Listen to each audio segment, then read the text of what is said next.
CBSE, NEET, and the whole noise around it. There are a lot of conversations happening over the last several weeks about paper leaks, exams, re-exams. What is happening actually, systemically? What has led us to this situation? The current exam collapse is a great example of how we are racing towards a technology that is not quite ready. You can't rush into education. You can't rush into education change. High stakes examinations are stressful. They are a stress test for the system. They've collapsed this year. That again is a system design issue. It also feels like you're running a car and suddenly there is a tire burst. You can't stop the car and you have to change the tires. We have brought about collapse upon ourselves. In education, you have three elements that work. One is education administration. The second is the teaching and learning process within education. And the third is the assessment of that teaching and learning. And these are three completely different businesses, three completely different approaches. What we have ended up in right now is an administration-led education system. Administration of learning has said that learning cannot happen. You hope that these private schools are going to be able to deliver good work. Not really. But on the other hand, when you see the government schools, it's even worse. When I was at school, my parents would threaten me with, if you don't study, we'll put you in a government school. So the government schools became a threat. We in fact saw during COVID time that people could not afford to pay private school fees. They took their daughters out of private schools, kept their sons in private schools. So where do we begin? Is there a path to get something better out of this? And who's failing actually? We don't expect maturity from our students. We treat them as subjects. Youth are not subjects. They are reclaiming their own agency. Agency cannot be handed to assessment or administration. The technical disruption is upon us. And that actually is good news.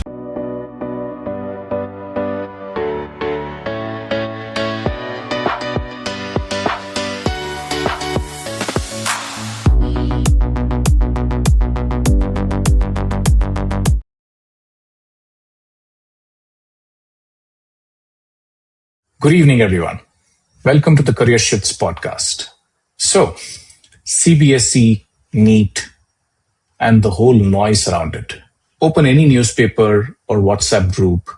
There are a lot of conversations happening over the last several weeks about paper leaks, exams, re-exams, lacks of students whose entire year just got thrown into a question, and the internet full of people asking people to fix this. At nobody in particular, to be honest. I almost didn't want to do this episode, but I felt it is extremely important to do it, especially when people are angry and everyone has an opinion. And most of the conversations actually go nowhere. Blame the board, blame the government, blame the coaching mafia or anyone else, perhaps, and actually move on, forget, and repeat the same next year. But then I thought of one person who actually has the potential and could actually take the conversation somewhere else. Meeta Sengupta. I know her since my days at IIM Ahmedabad. Today, she runs the Center for Education Strategy. She has been inside the RTE Act and the National Education Policy. She's a fellow of Royal Society of Arts. But more than any of that, she spent 30 years walking into the actual shoes of classrooms, working into actual schools. But more than that, she spent 30 years walking into the actual schools, actual classrooms, talking into actual kids and teachers. So today's episode is not going to be about who should we blame for all this fiasco. It's about what is broken underneath and whether there's a way out that doesn't require us. It's about what's actually broken underneath and whether there's a way out that doesn't require us to wait for the system to fix itself. Good morning, Meeta. How are you? Good morning. Such a pleasure to see you and to be in this wonderful conversation with you. Absolutely. We have been talking about this even since our IIM Ahmedabad days. Education is something that really connects us both in many ways. And I still remember I wouldn't call that as a podcast that we did, but it was somewhere similar to that. Between you, me, it was a panel conversation. It had a lot of interesting insights around the fact that how management education is evolving, how business schools coming into India would make us do different things. And just a matter of few years, here we are with a totally different disruption with AI, and I was just reading a news this morning where it said, MBA, I mean, IITs and IIMs or management schools are struggling to even attract students anymore. It's going to be very difficult for even people who have done MBAs to find an ROI, if I can call that, because AI has just democratized everything. So it's going to be very interesting times that we will see. But that's not why we are here today.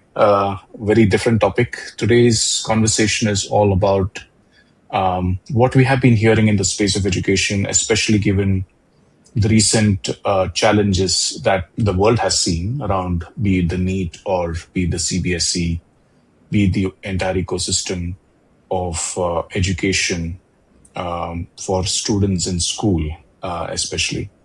And would love to pick your brain on each of those topics.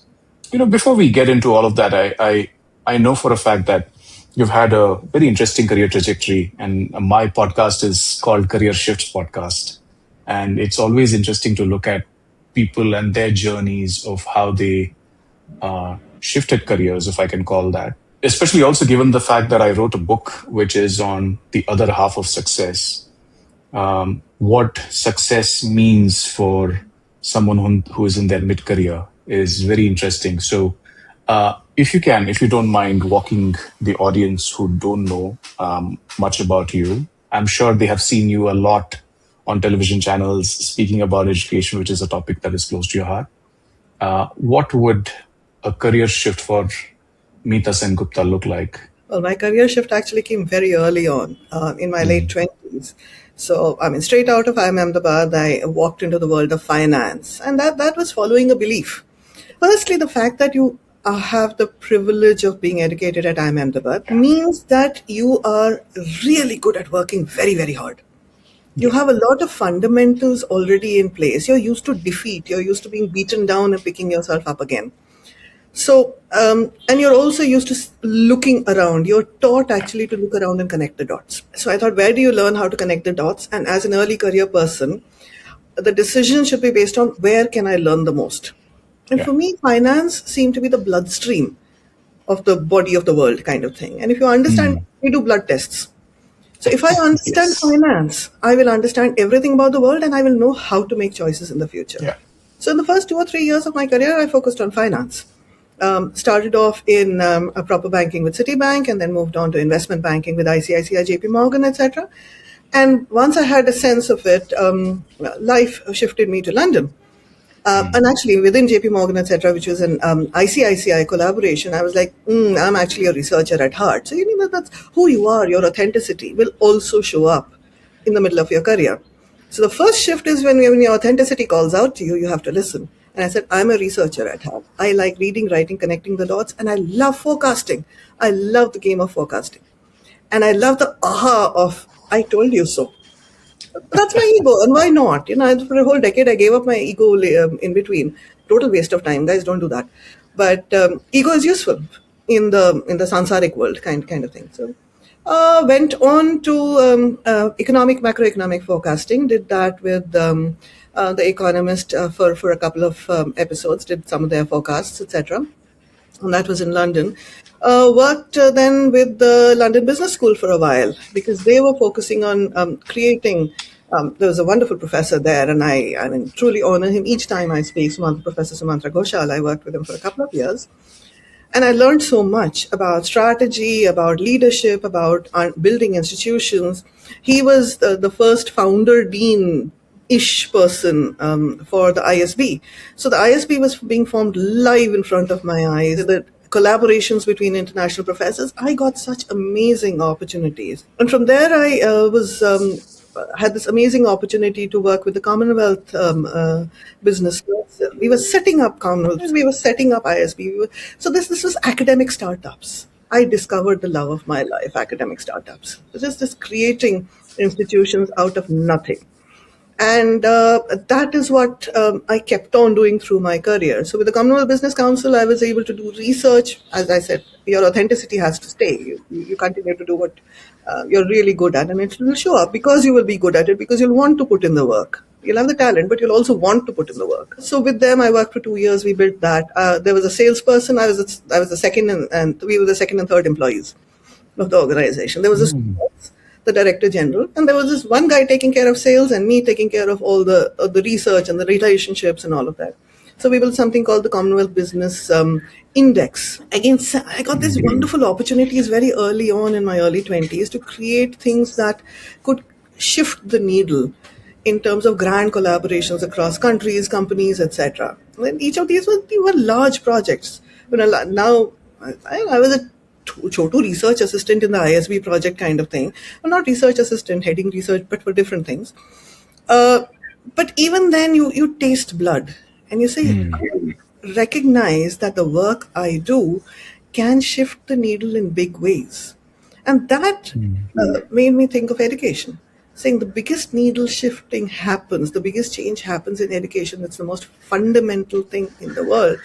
And so, as I had my child in my late 20s, I shifted to education, shifted to teaching. God, how I hated accountancy when I did my BCom honors at ICICI. But that was the first job, and that's where I learned how to teach.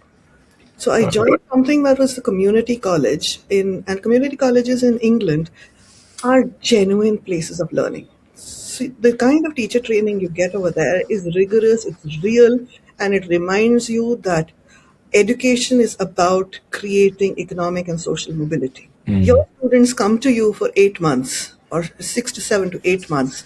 When they leave you, they should be ready to face the world, not scared of anything. That's the job of the teacher. They should go out with this whole new energy and self-belief. And so I learned that. So those were my 20s, then came back to India, started working more in education, looked at the policy space, which was another of my macroeconomic policy. Again, you have to be authentic to yourself. Bhagavad Gita mein likha hua hai. Find your true nature and follow that.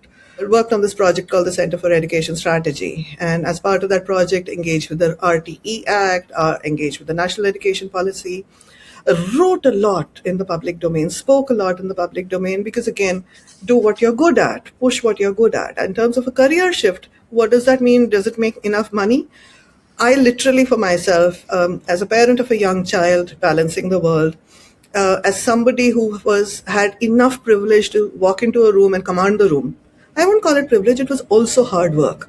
You have to learn how to own the room and say, listen to me. You have to learn how to be heard. You have to practice it all the time. With all of those, I was able to create what I call, and this is for your career shift part, a 2-2-2 model for myself, which was, should we do that in this podcast or another one? With that model, I was because able you started that, let's do it. Very basically, I would do 2 projects a year for money. Yeah. One would be a massive project and one would be a small project. So one would be for big money, but the second one would be paid but interesting. The first one, I don't care whether it's interesting or not. It has to fund the rest of my year. And it has to fund the other things. The other part of the 2 was I will do 2 personal projects. So the school safety campaign was a personal project. Some of the, and I ran quite a few projects like that every year. Sure. So there was summer school for science. That was another project. Engaging with different parts of education where nobody else was willing to put in the money. And that's what happens with a lot of education. I know we'll talk about that later. But the things that are worthy often don't have funding. There's no money for it. So I said I'm going to do 2 of those projects every year. And ideally, remember I said academic startups. So ideally start them up, pilot them, and hand them over to a young entrepreneur who's in the social sector space or in the third sector space and say, why don't you run this as a business? So just hand it over. And I handed over many projects to a lot of people. Some of them carried on exactly the same. Many of them just added it on to what they were doing, etc. So the life of the idea continues in the shape or form that works for them in their worlds. And the third part of the 2 was I would have 2 clients and only 2 more, because I was a coach for a while. I coach people to their success. I realized that one thing I was very good at was sitting with people and figuring out what they were good at. Just, there's that chaos and the confusion of what should I do next? And being able to pick that thing and help them find that, I was good at that. But I would only take on 2 people. Because honestly, if you coach people with great potential, where do they have the money to pay a coach? So that first project has to pay for it, right? And really, as a Gurujan, and that's the thing, and with education, you're treated like a Gurujan. You get Guru Dakshina in the Indian context. Yeah. And education and money have this very, again in the Indian context, Lakshmi and Saraswati are supposed to be sisters, but they are never found in the same room together. That is, I think, the core and fundamental challenge or paradox of education that faces us, each of us educators, every day. I mean, the only solution for that is corporate training and get those rich corporates to pay for it. But everything isn't about corporates, right? Learning isn't. So yeah. So that's what it has been, and a lot of writing. I follow my passion. I follow my anger. I try to make money while doing it, but it cannot really be about that. It's about saying this has to be fixed. Let's work it together, guys. We know we can do this. Yeah, absolutely. I'm very glad that we are having this conversation because we are talking about several things: education in itself, the evolution, the belief systems that we work with in India about education and coaching, and Dakshina, Guru Dakshina, etc. And we are also seeing how it is all unfolding right now with the kind of people who are getting educated, the kind of people, the ways they are getting educated, be it the NEET preparations, be it the CBSE controversies, and where have we gotten ourselves into? And that's what, I mean, if you look around today, I mean, there is a lot of angst, anger, frustration in people around the CBSE or NEET issues that we have heard. Now, there are enough and more debates that have happened about this across mainstream and even social media, right? And I don't want to take that path necessarily because I've always believed that every challenge needs to be looked at it from a perspective of a systems thinking perspective, right? You can't always look at a problem and say, this is a person who I should blame, or this is a group that I should blame. What am I supposed to do? What does blamestorming get you anyway? Such a waste of time. Exactly, right? So what can I do about it? That's what is always an important question that we need to ask ourselves. So I want us to spend the next maybe 15, 20, 30 minutes, or how much ever we want to take it, to break this problem down from a systems perspective. What is happening actually systemically, if I can ask you that? What has led us to this situation? Now, when we say systems, we are talking both about the institutions and the institutional frameworks that structure our process through education. We're also talking about social and other informal systems that are very much a part of the process and exert pressure on both students, parents, teachers, etc. And we're also talking about the overall ecosystem of education that has various complex interrelationships and interlinkages that are often neither recognized and certainly not measured or measurable. And we tend to, when we talk about systems, we tend to talk about the institutional frameworks. So I'll start with that. But a lot of the pressures come from outside the institutional frameworks, really. In terms of institutional frameworks, when I first started working intensely on the Indian education system, focusing on evolving from being a teacher and a practitioner to somebody who becomes a student of the education system. And we are all students. Nobody, I swear, nobody can be an education expert. It's just so complex. It is just, there is a certain humility that you have to approach the education system with. You walk into schools and you see chaos and you see things, you say, it should not be like this. Oh my goodness, they don't even have water over here. Or here is this teacher slapping the student and actually getting a good answer and a good response from the student. What the hell, what is happening over here? Your belief system gets shaken up when you walk into schools, you go and teach students, you talk to them. Your belief system also gets reinforced because you say, oh my, how wonderful these students are. The young are so amazing. They have energy, they have life. You talk to class 10, 11 students and you say, what happened to them? What happened over here when their eyes suddenly started becoming focused in a different way? Or the youth of today, for example, who are just so much in despair. So many of them just don't, so many have amazing attitudes also, but so many in despair. These are all part of the institutional system as it is visible in its production. But on the supply side of the institutional system, you have these wonderful. India has an amazing set of institutions. You want a research on education, you have NCRT doing amazing work. Go and talk to the professors over there. You say they really understand what education is all about and they're trying to deliver it. You talk to the CBSE directors, they come from the civil service, they're administrators, professional administrators. You talk to the exam setters over there, they really know what they're doing over them. You have expertise in institutions, you have expertise in silos, you have the NEPA and the National Institute of Education and Public Administration, and various other bits. You spend time with them, you're like, मैं तो practitioner teacher हूँ, observer हूँ, systems develop किया है, management सीखा है, CEO बनना सीखा है, ठीक है, but these guys are genuine gurus. Then why is this guru tattva thing not actually translating into happy and great education for our students? What is happening in the implementation of it? Much of it is the sheer pressure of the volume of our population. We will have to continue to admit that. If a government school has to take care of 100 students, if a government school teacher has to go and do census duty, etc., there will be external pressures that will come upon a system. And that is a problem with system design. You can't blame the individuals who are in that. That is a system design issue. How did you assume that a teacher can walk out of a classroom and learning will continue? How did you assume that students will want to enroll in a system at a young age? I mean, we have so much truancy in village schools, rural schools. Kids really don't want to go to school. Forget about that. Our ordinary middle class people, when you the standard mummy image in every movie, every advertisement, Maggie built a whole business on it, was the mummy trying to push the school child to school, utho, it's time for school, etc. We've all gone through those chaotic mornings. Or where is the belt, where is the badge? Things that are really have nothing to do with education. Are your socks long enough or short enough or whatever it is? These are extraneous things that waste a lot of our energies. And the joy of education has gone out of the systemic thing.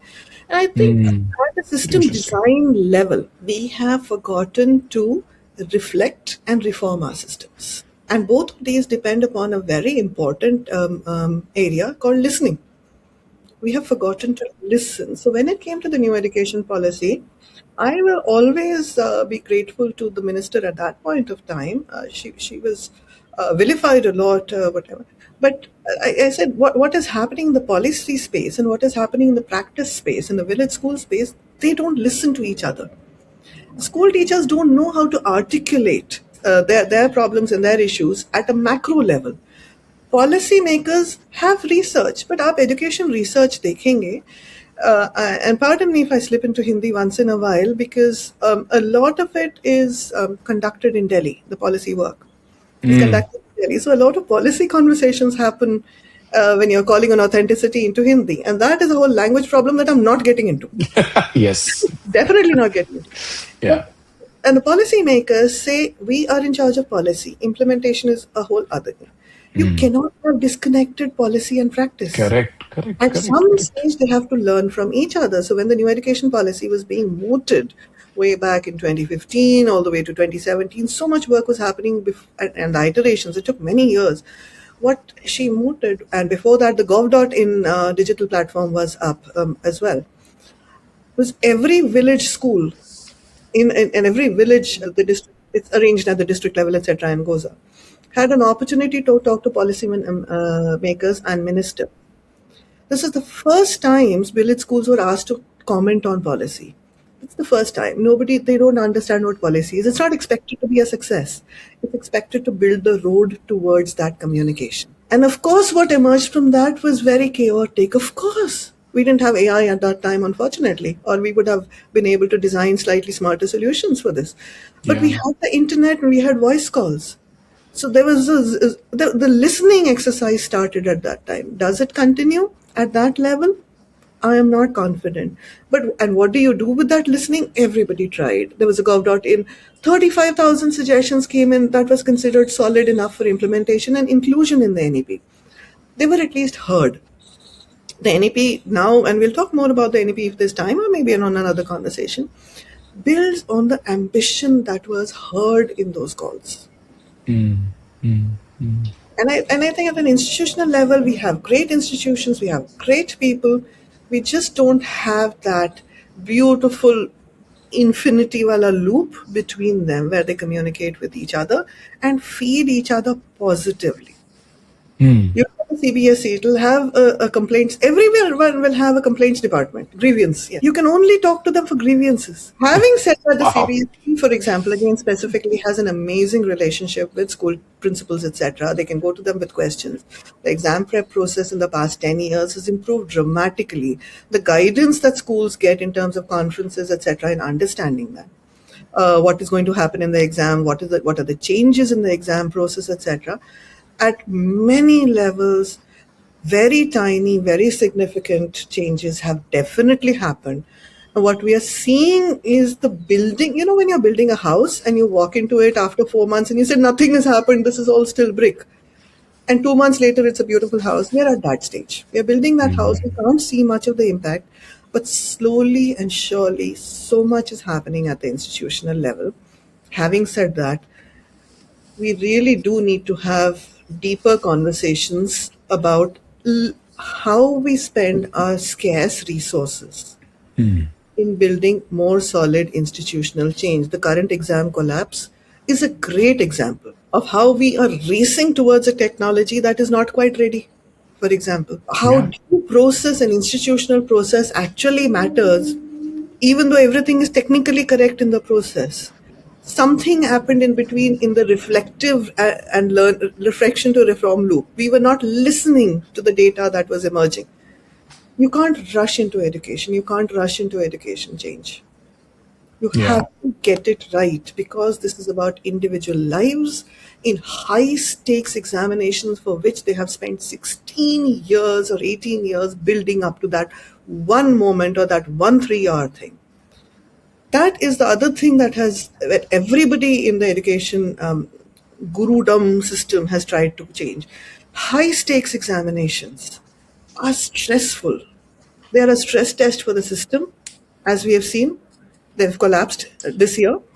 And they are way too stressful for students, as we've seen with the student protests. That again is a system design issue. So there are 3 or 4 of these system design issues where we really need to work hard to break that cycle. Breaking that cycle is another tough challenge. That's Yeah. another Yeah. conversation. Yeah. That's another conversation for sure. Meeta, I've spent, I mean, like you have spent much more time in the education ecosystem, but I have spent decent enough in the last 6 years of setting up the School of Policy or even working as a professor of practice in one of the academic institutions. The challenge that I always see is that it's a cycle. You rarely have luxury or liberty to sit down and think about designing the future. Because it's like academic year after academic year, you keep doing on same things again and again and again and again, almost as if it's a repetitive process. A lot of people, because I've been also on the industry side, a lot of people come and say, hey, I want to propose this course in this particular academic institution. How do we go about it? And I said, you're too late. And they'll be like, but why? I mean, I said, the academic planning has already gone. I mean, it's now you can do anything and everything perhaps next year. So there is a particular window that you have to be able to do anything for the next academic year, right? That's how things work. Yeah. And here I heard you speak about the fact that it takes time. The change takes time, right? Unfortunately, it also feels like you're running a car and suddenly there is a tire burst. You can't stop the car and you have to change the tires. Yep. And that's what it seems like. So where do we begin? Like, if I have to ask you, is there a path to get something better out of this? And who's failing actually? Maybe we are forgetting to pay attention to our great national poet, where the mind is free and without fear. Because the only reason for the academic cycle to be so tunneled, so difficult, so close-minded, is the fear of disruption. But look at the world we live in. We are in the middle of disruption, chaotic Absolutely. disruption. How can you silo yourself and say, no, my little classroom and my little institution, well, over here will stay completely stable and we will be safe over here? You're trying to hide in a little cocoon when there's an earthquake outside. You've got to deal with that earthquake. The technical disruption is upon us. And that actually is good news. Let's talk AI as an example, but AI happens to be one of the technologies over here. You've had ERPs for the longest time. So in education, you have three elements that work. One is education administration. The second is the teaching and learning process within education. And the third is the assessment of that teaching and learning. And these are three completely different businesses, three completely different approaches. What we have ended up in right now is an administration-led education system. That's literally what I'm playing back your words to you. Administration of learning has said that learning cannot happen. That's literally what you said to me right now. Why would we let that happen? And in the greatest of institutions, it does not happen. The IIM Ahmedabad that I used to know, and I swear I'm an old woman, but I also grew up on that campus. If Ravi Mathai says this course is going to happen, it would happen. If Professor Mote said, I'm going to teach this and these are my guest lecturers and this is going to happen, nobody could stop Professor Mote. The people who are delivering great value, the people who are delivering goosebumpy knowledge, where you walk out of every class alive and buzzing, if they say something, why would you stop them? They're only going to create more greatness. They're only going to create wonderful things. And they were not afraid. Those academics were not afraid of administrators. They were not afraid of anything. So why have we given in to this fear of the new? And in giving into the fear of the new, we have brought about the distance from genuine action happening outside the hallowed walls. And we have brought about collapse upon ourselves. You remember what they say in marketing? That if you don't cannibalize yourself as a product, somebody else will come and cannibalize you. Yes. You cannot live in fear. Change has to happen. You have to keep it real. But in education, you have to do that responsibly. You are not dealing with your own money and your own investment saying, if I don't give a green little soap and I give a pink one, and I don't move to pink soaps because the whole world is changing to rose and pink soaps. It's only your money at stake. Here it is other people's lives, other people's money. So you have to be responsible about it. And there has to be a process to it. There has to be, forget about process, there has to be rigor to it. Whatever you do it really, really, really well. You can't do this is my thought and really I had an opinion about it. No. Whatever you do, you say, these are the changes that are necessary and this is how I have made sure that it's going to work. And if it doesn't work, we will not waste our students' time more than this. We will in fact have honest dialogue. So the other thing we have lost is a sense of honesty. The ability to say, failed.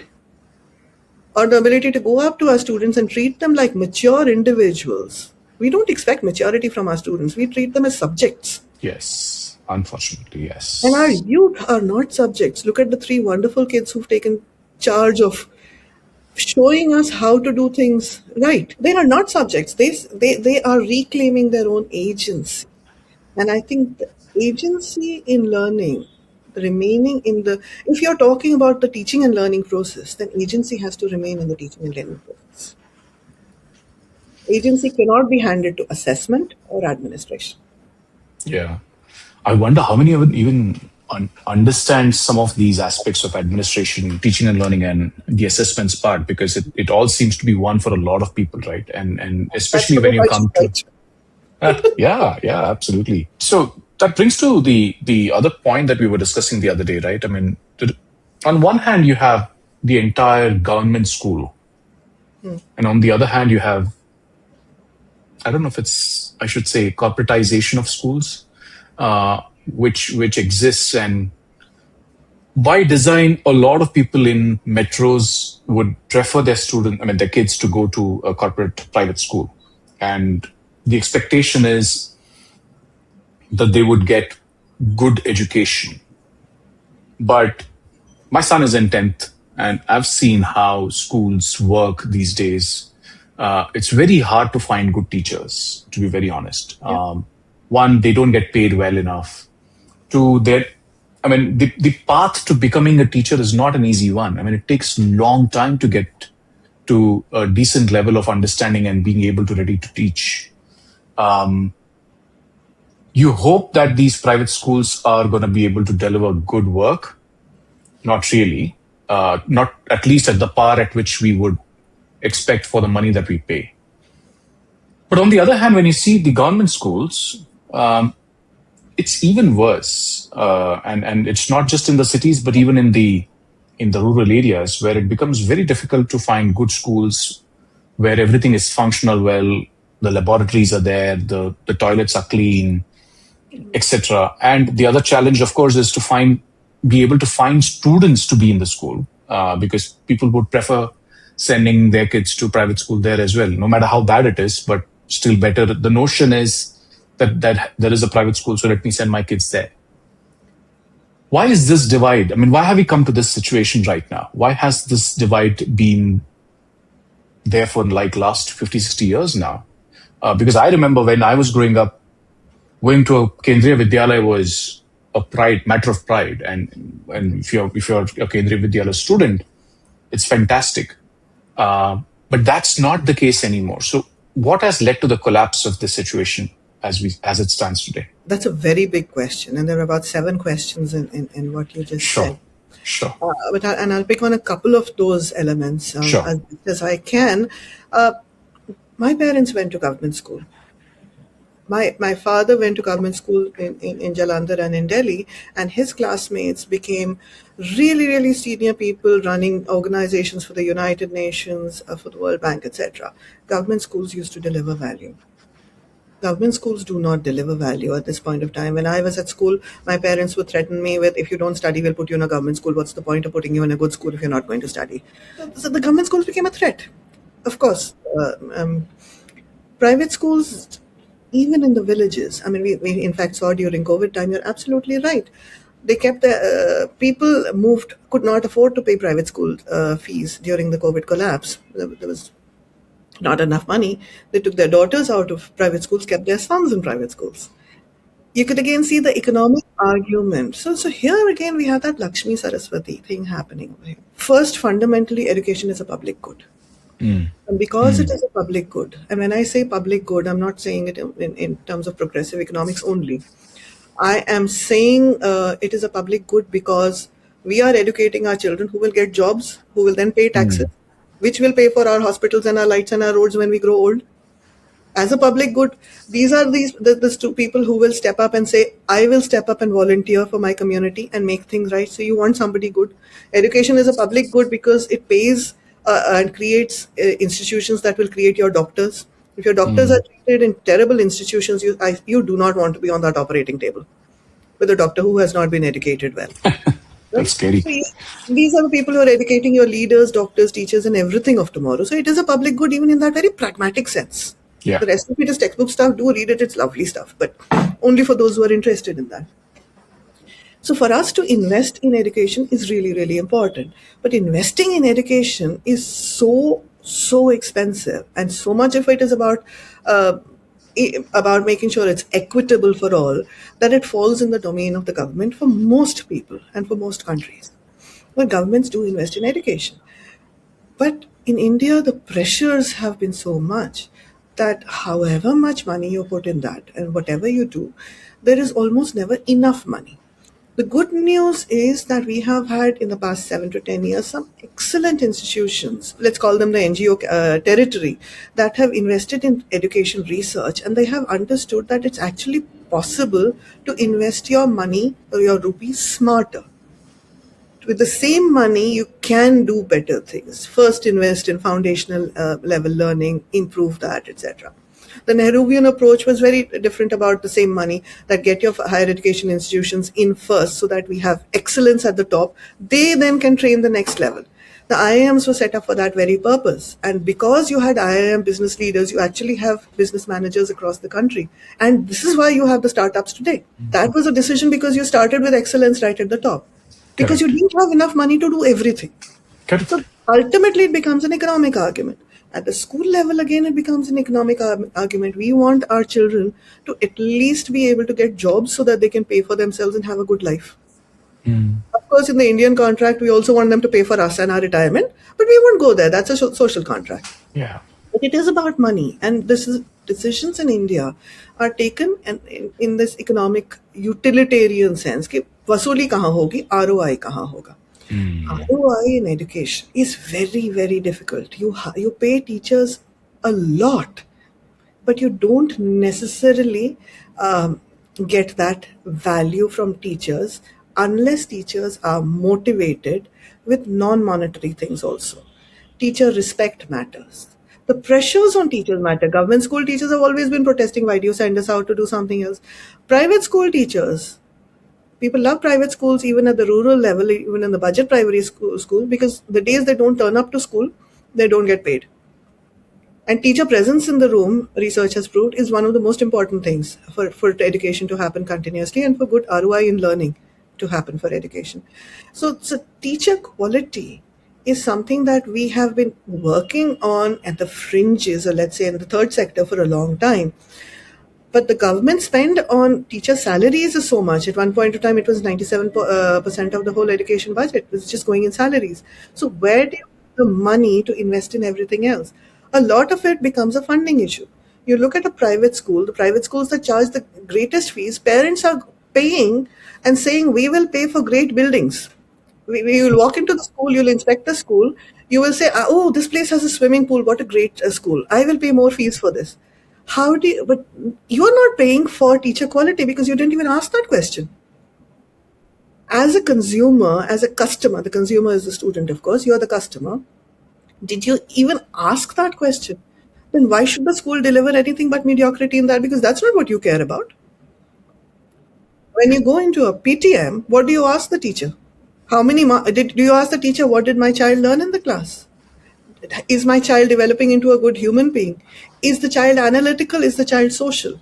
What are the emotional pressures that you see on my child and how can I help at home? How can we team up, dear teacher and I, to make our child a better person, a better version of themselves? No. What do you ask? You know, in the test that you took on the 16th of March, that you marked this question for 2 marks, but you gave the other student 3 marks for the same question. Is that a conversation you should be having with your teachers, really? What a waste of your PTM time. Yeah. Go and ask them to deliver quality and define quality according to what you want, not just on what they measure, but what you want to see in your child. What do you want to see in your child? Confidence? You want to see Emotional intelligence. in your child? You want to see your child happy? What makes for happiness? You want your child to be ready to invest in themselves rather than waste time on phone. What is happening in the peer pressure group at school? Who will observe that other than the teacher? And how will you find out as a parent if you don't ask the teacher? Exactly. Mess over here because we have forgotten that the entire structure of schooling is not about exams, marks, and repetition. Remember, I said there are 3 parts. There is administration, there is teaching and learning, and there is assessment. The teaching and learning thing needs a lot more personalized respect from everybody in the system. And after respect, everything else will follow. Yeah. Do you feel somewhere the lack of respect has also resulted into lack of trust in the overall ecosystem? What else is Marx all about? The economics of education currently is the economics of Marx. You're trading marks. You work for your marks, and then you trade it for the next step, the promotion to the next class. You trade your marks for entry to university. Your marks are like rupees. You have to have enough in your pocket. And why do you need marks? Because you don't trust the teaching and learning process. You want proof of the teaching and learning process. So in order to get that, see, you're not going to school to learn. You're going to get proof and put that in your wallet so that you can go and buy something with that proof, with those marks in the marketplace. You've turned, at a fundamental level, you've turned schools into, let's not blame the corporatization over there. There's tons of mergers and acquisitions happening. It's a very interesting business space, which again is another conversation. But it is us as teachers and parents who have turned this place into a marketplace of marks. And what do you do what happens in the real world of fear and greed for money? There is always chore police happening, right? Even in the real world when you have a marketplace. So what do you do when your child is given a summer project? Does the child do it on their own? Or do you just take it to a local shop and say, please file bana do? Wind power ka project bana do. In fact, you walk into a shop near any big school and they will say, oh, this school, which class? Oh, right. Do you want the wind power project or the solar power project? You have them ready. This is 650 rupees, that is 500 rupees. You buy projects. Where can you trust? What has happened over here? Can you trust that student? We have had these embarrassing visuals of, you remember the Bihar exam where parents were climbing up on the walls to help their children cheat because they had their answers? And they were handing the answers over there. Cheating is pervasive. At a small level at school, we think we're having a little, it's no harm done. What if they copied one answer? What if we helped another student? Either you change that entire education system to reflect that in the real world, you will work with teams and everything has to be done in teams where we collaborate. You have a collaborative education system. Or you have the current competitive education system and do not tell lies then in that. And if the competitive education system has collapsed, rebuild it. Yeah. And AI is going to just make it worse, isn't it? I mean, today you don't need to walk up to a... I honestly am not afraid of AI at schools. If students are cheating and not learning anyway, whether they're handing it over to a shop or whether they're handing it to AI, what difference does it make if they're not learning anyway? And a very large proportion, in the best of schools, everybody's doing really well. The best of schools, teachers are genuinely teaching. They genuinely care. I was on the board of governors of one girls' boarding school. I am in awe of the teachers. Come the pandemic, within 48 hours, they were ready with online teaching. I went in there thinking, I have expertise. I've done online thing for a while. Let me listen into their classes and help them with designing their assessments. Great schools have excellent teachers. Great schools are 1%. The rest of them, and so this, and the rest of them also have some great teachers. So this is not about those great people. It's about the teachers who are struggling and the students who are struggling in the mediocre level, where they are totally lost in their ability to even see what is good and perfect and excellent, other than the chasing of marks. So you're absolutely right, and maybe you need to reframe this question again to at this point of time to guide me into what we are trying to achieve in this minute. Yeah. I'm throwing this back to you because ultimately what I'm saying right now is I'm repeating myself. I'm saying we keep coming back to chaos, but we have an opportunity here with genuinely excellent teachers. Government school teachers are very well trained. Government school teachers are actually well paid as well. Private school teachers want to get into government service. Yeah, but there's no space for them. Because there is there is no space for them, but those are parallel ecosystems. And if you're good enough, you really have to be very good to be selected into a government school. Yeah. But there isn't enough accountability and performance pressure, by the way. When the RTE Act came in, teacher pay in government schools was linked to the pay commission. So they even get salary hikes with every pay commission. But at that point of time, no accountability was placed for teachers. So it was a bit of a bind that way. So we've trapped ourselves in quite a few binds. And again, it's about the listening and the system design reform, which is an ongoing process. And it is a bit too slow. This is where your AI can help. Because again, the three functions, the administrative functions, can really be handed over to AI. Yeah. Meeta, a lot of listeners of this podcast are people who would be somewhere in their mid-careers with kids being in across various grades in the school. And some of the questions you asked me, I mean, as a father of a 15-year-old 10th grade student, I don't think I have asked at the parent-teachers meet as well, like, what is it that my son is doing? Not that I asked, why did you give him a 2 mark and why did you give the other person the third? I mean, Gopal, you're an interviewer. You would ask an open-ended question. How is my son doing? Yeah. And that's exactly what I do, right? How is he doing? And what more can I do or we do to make him do well? But, this is a challenge that we would typically see across this category of people who would be listeners, where given the current chaos, challenges, issues that we are hearing around NEET, CBSE, there is lack of trust. The fingers are easily pointed towards government. It's government's job to fix this. I mean, it's, they have not done their job well. In the last 45 minutes that we've been speaking, we have realized that it's it's much complex than what it seems, number one.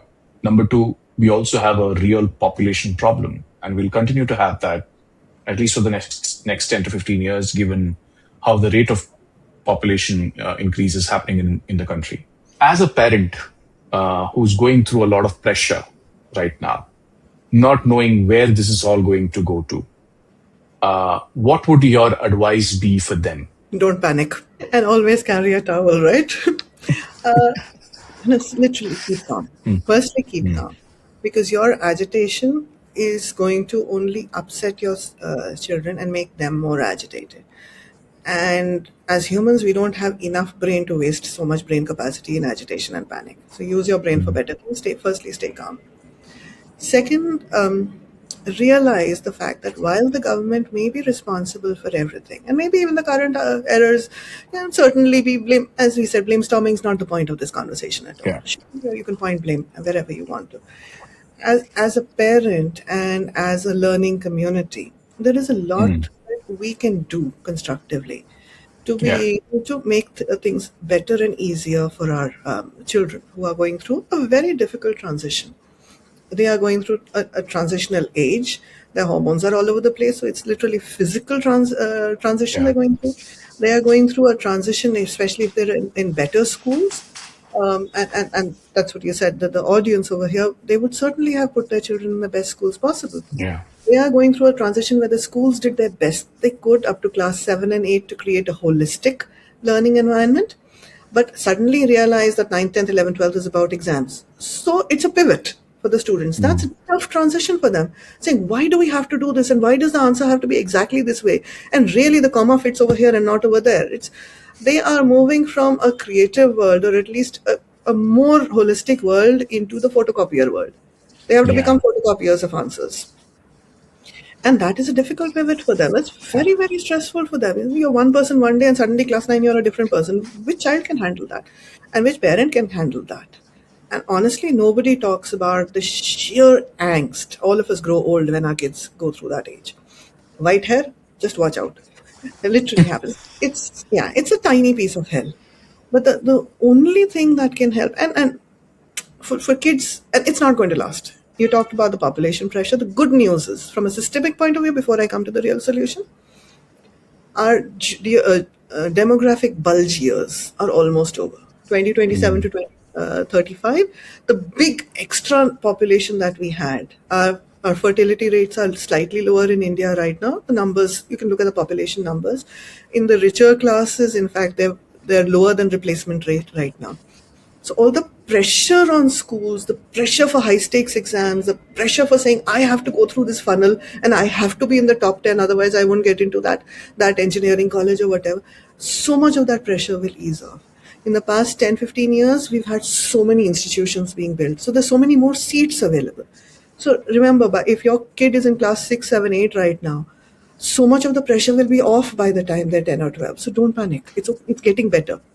We have international institutions coming into India, desperate to take our money and pay and educate our students. The best of them are coming into India. Yeah. So much of the pressure is going to be off. This is higher education school everywhere. So at least for the younger ones, don't panic. For the older ones who are already in class 10 or 11 right now, you're in the middle of that pressure point right now. You do have a certain circumstance that you almost will feel trapped in. There's bad news that is good news over here. The exam system has become so pervasive. Teachers have only been teaching to the test for so many years that nobody cares about that test anymore. When you want to apply abroad to US schools, they don't even care too much about your class 12 marks. The estimated marks are good enough for them if they trust the schools that you're applying from. Those schools that's the school's job to build that trust with other people. Destinations matter. Even if you do really badly in any exam, it doesn't matter. In 4 or 5 years, you go into the workplace, you're actually able to do things in the workplace. Your promotion trajectory will be huge. It's only a few things that still matter. Getting into that IIT Delhi or getting into that IIM Ahmedabad will continue to matter for it. But that's just 100 to 300 students here. You can't kill your life for just to be one of those 200. Be part of the 20,000 that does really, really well. We have a rising tide. We have employability that needs to go up. In fact, that's the thing, becoming job makers. That's why we have this lovely startup era where we really want job makers. This is where AI is putting pressure on us right now. So yes, I will acknowledge and that it's going to be a little bit tough for those of you who are in class 10 because you'll bear the brunt of the AI bubble. But it won't last. It won't last. Either you will learn how to beat it and be smarter and better than that, or it's going to eat itself. Look at the quality of the internet responses right now. Already we're saying you Google it and you're going to get some rubbish responses because some AI response is going to pop up.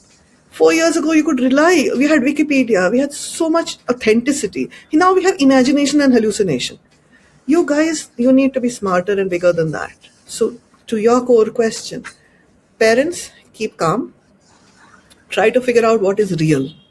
What is real in the world is time management, energy management, patience, emotional regulation, ability to work hard, ability to pick yourself up when you are down. So easy to say, so difficult to teach your child. What do you have as parents, as weapons to make this happen? You have love, you have communication, you have support. You do not have encouragement because encouragement is pressure. It's a whole new game. It's a whole new world. What you have is enablement. What are you going to do to enable them? What did you do when you were teaching your child to read? What I did was I left interesting books in 5 different locations. So wherever my little toddler was toddling around, there was something on along the way. We are management professionals. We've all read Nudge. As parents, we have nudge theory. Because our kids are also under so much pressure. As we just acknowledged, right? They're in that middle of that pressure bubble right now. We can't be another source of pressure for them. And our love has to be enabling their agency, their success, trusting them. And then what do kids come back with? We will follow our passion and become a guitarist. And you say, how can I let them? I can't do this. As a parent, you're in despair, right? Because you know guitarists are not going to be able to afford the 5-star holiday that your kids really want. Not every guitarist, only the best of them will. So as a parent, what do you do in that stage? How will you demonstrate that talent and hard work have to be in a loop? Show them. Remind them that work product is everything.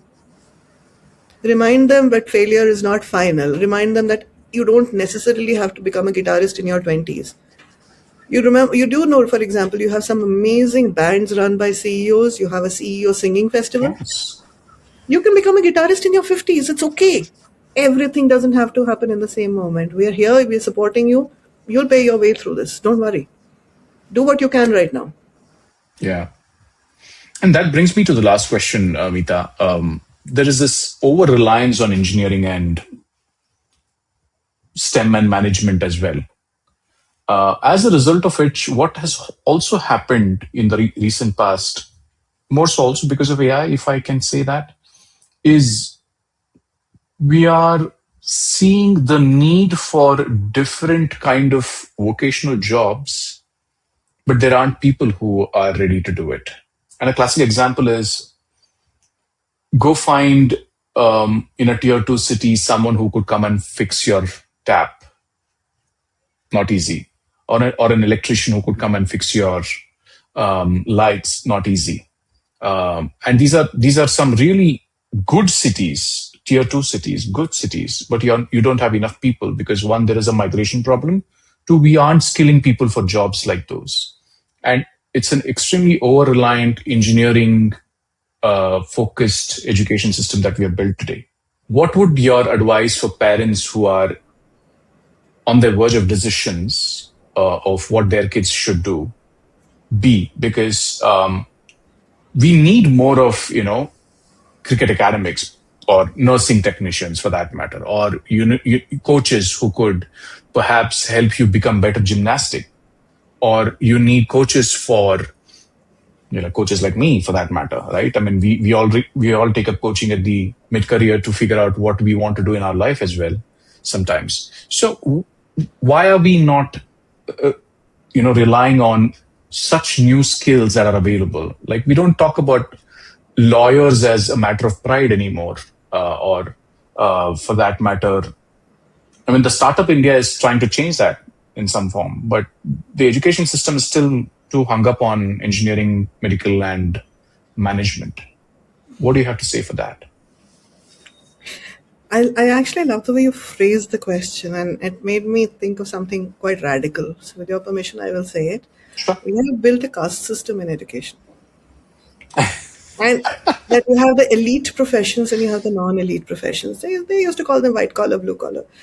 You know, one of the challenges when IIM Ahmedabad was formed is people recognize the truth that management and engineering, in fact, IITs also, are actually vocational professions. But nobody will pay for them. Nobody will pay that premium for an electrical engineer, the person who comes and repairs your electrical circuits, if you do not make it an academic circuit and put it on the other side of the caste line, the upper caste part of it. So there was an entire marketing and PR exercise done at that time saying the IITs and the IIMs are elite.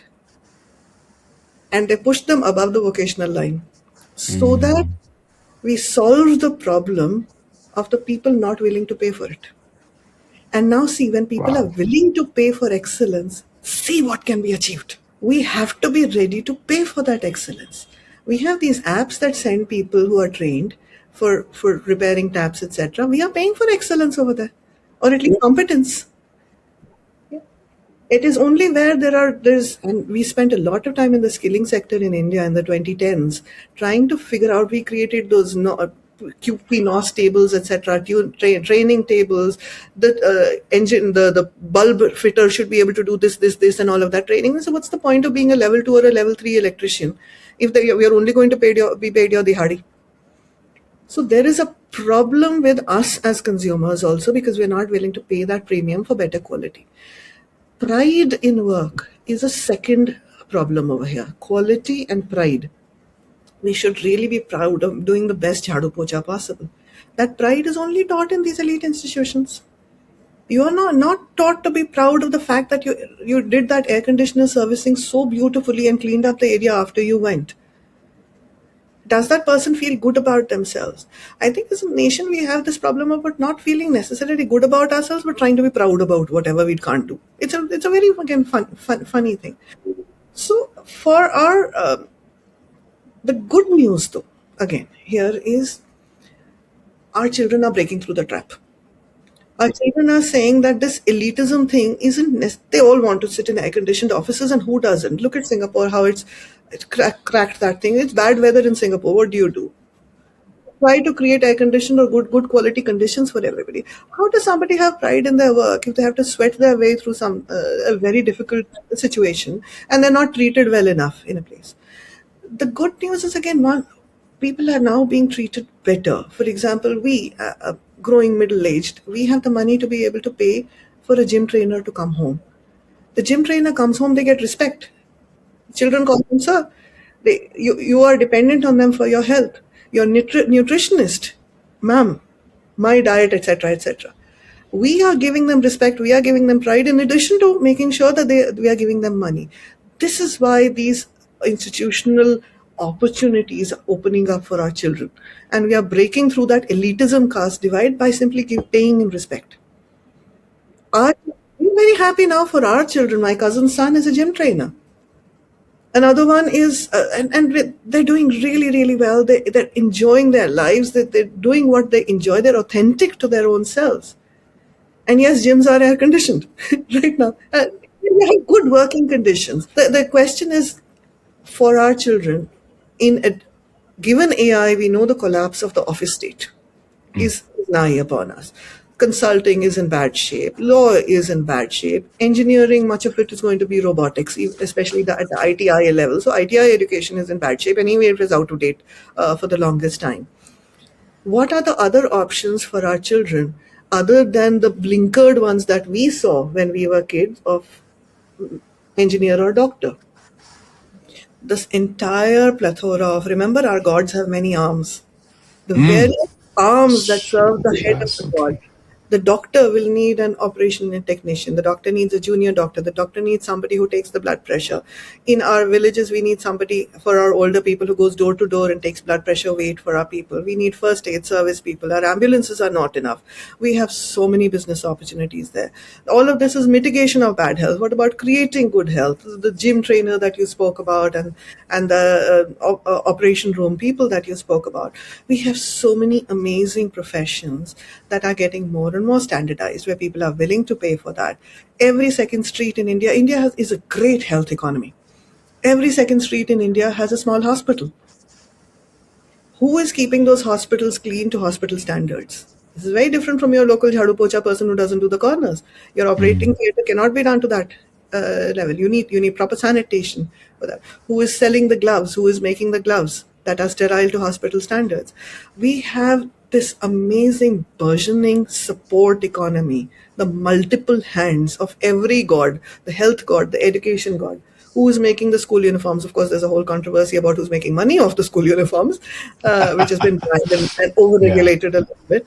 But there are all of these professions in terms of its design, in terms of its implementation, delivery, that are opening up wonderful opportunities for our kids who don't have to be trapped in that 9 to 5 that we had to go through. And please, children, thank us. Our going through that thing created the money and the opportunity and the platforms for you to be able to do that. We did the hard yards. We were survivors so that you could thrive. At least we think so. We tried. And for the things we were not able to do, and for the things we got wrong, and we're human, we will get things wrong. We are sorry, but you fix it, man. Now it's in your hands. Tell us. Absolutely. We'll help you. We'll help you. And I think giving agency to young people, it's time. It's important. It's time now. And it's time. Yeah, it's time as They're well. ready. Absolutely. They're ready. Meeta, wonderful, speaking to you about this. And I'm sure this is perhaps going to be one of many more conversations that we will have. But I typically end any podcast of mine with a series of rapid fires. So I have a few for you as I well. feel like a celebrity now. Which you are, absolutely.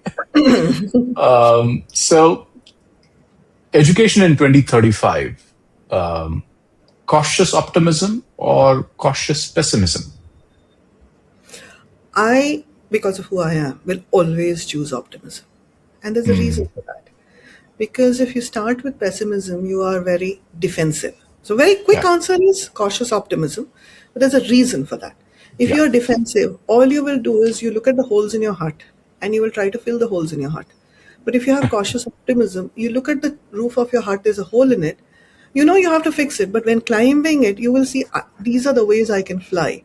In repairing it, you will design the roof with solar electricity potential, with catapult potential. You will just design the solution differently when you have an optimistic approach to it. Yeah. And one of the things that I have realized more and more, given the work that I do, is we are fantastic at looking for solutions, but we may not have understood the problem itself at all. This is why I'm grateful to AI. For one thing, for many things, I'm grateful to AI, of course, despite its problems, guardrails, and ethical things, and those are discussions, But AI has reminded everybody, as our case study method in Ahmedabad did remind us in our schedule, that this is life is about asking the right questions. Yes. Our education system and exam system told us it is about writing the right answers. It's not. It's about finding the right questions to answer. Yeah. I had a guest in my podcast last year, Biju Dominic. He runs Fractal Analytics, if I'm not wrong. And he did say this, right? I mean, it's as much as we try to spend time on finding the right answers, the most important thing that we are forgetting is how to ask the right questions. So if we flip the way we are doing evaluations and assessments into, instead of writing answers, how do we ask better questions to situations? So now that practically becomes a bit challenging, and I will not go into the challenges of that. But I personally have thought that and have been an evangelist for the case study method, even at schools. Because the case study method reminds you of two things. One, the case is just a case study of one. The answer is not a generic textbook answer. There's a difference between a text thing which is axiomatic and tells you the moral of the story is this, and there's only one answer. But the case study method says, let me understand and identify what is the real question. What is the real question this person needs to answer? What are the real problems that are happening here? How much can I solve? How much is not solvable? What will it cost to solve it? Is it even feasible with this? Do I have to do something to make it feasible? You have this layered thinking, you have horizontal, vertical logic built into it, and all of that in a series of structured questions. I am such an evangelist for this process, but I am also terrified that people will get it wrong and saying, oh, the case study said that you should do this in this situation, so in the next situation we should do the same thing. No, you can't. You're learning how to ask questions. You're not answering them. Yeah. Maybe for another day. So many conversations. Yes. A subject that should be made compulsory in schools today. Oh, that's a really challenging one, actually. Being able to trust yourself is a very important thing. Which means you have to have agency to have the idea, you have to have the imagination to have the idea, you have to bring the evidence and the rigor to support your idea, you have to bring proof that your idea works and that you can make it real in the real world. So trusting yourself to make yourself trustworthy and reliable, I would love to see that taught in many ways. Literature used to do that in a small way. Moral science used to do that in a small way. Unfortunately, we have let go of them in the current scheme of things. A lot of people would have said financial education. That's a subset of this. Trusting yourself with your own money, trusting yourself with your own time, trusting yourself with your own abilities, trusting yourself with your own health, everything. You have to have a reason to trust yourself. Yes, reasoning. Yeah, absolutely. One thing that education system in India does really well that we don't celebrate well enough. Retrieval practice. Retrieval practice is a technical term for being a ratu tota or rote learning. We do rote learning really, really well. Yeah. Firstly, of course, I'm in awe of the sheer scale of the education system. People from Finland, etc., who are glorified over there. Our pilot schemes are bigger than their entire country thing. People come and tell us, we will tell you how to do this, and our entire country is 10,000 people. 10,000 people is a pilot in Vashi for us. so we will certainly learn from everybody's ideas, but the sheer scale of what we get right is incredible. I mean, respect for that. So much respect for what is right. And rote learning is something that we messed up again because of the exam marks trap that we teach to the test trap. But rote learning is literally what you want when you're on the operating table and something goes wrong over there and your doctor remembers that they did rote learning from that textbook and that says, if I press that part, the blood will stop flowing over here. Or if I give that injection, what is the name of that specific injection that I need to give right now to save your life? I am grateful for that rote learning. So a lot of what we know is rote learning. Rote learning also makes us very speedy negotiators, by the way. Our multiplication tables, our ability to do derivatives in our head, our ability to do IRR and NPV in our head for those of us who are management students. The first time we come across is double your money in 5 years in the bank in an FD. You already know it's 13.5%. Doing those rapid calculations. It's important. We get that right in India. And when our students go abroad, they do badly in their independent thought and their ability to analyze on their own, but they do very well in knowing their fundamentals. So we do the knowledge of fundamentals very well in India. Yeah. I'm not quite sure of how if we have really upheld those standards even now. No, we don't know how to use that knowledge. That is the sad thing. That is what we do badly. We don't know how to use that knowledge. But the memorization of that knowledge is there because you asked for what is good. Sure. Last question. One book that changed the way you think about education. It's become a motto for me. In some ways, it's a very old book. And because I grew up amongst management professors, etc., I came across that book when I was 8 to 10 years old. And it's a book called In Search of Excellence. It's a very thin, slim book. And it's written by two people who are both professors, management consultants, who worked with a lot of corporates. But it's the very idea that you will see in a temple bell as well, is when you ring the temple bell, it will ring to a certain beautiful frequency and will have resonance. That temple bell has excellence. That is why you placed it in a temple.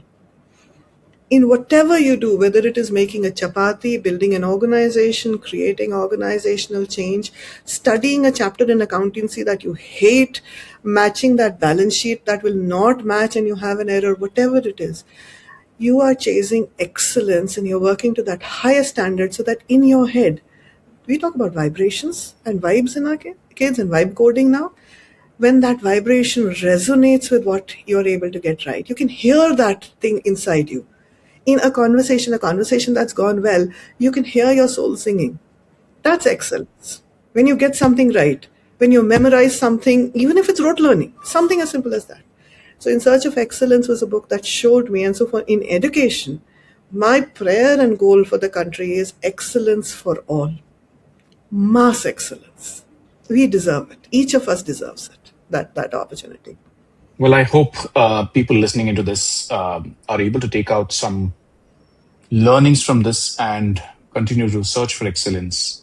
And that's pretty much that I had for today's conversation, Meeta. I'm sure this is one of many more conversations that we're going to have, because the amount of knowledge and experience that you bring in on education itself.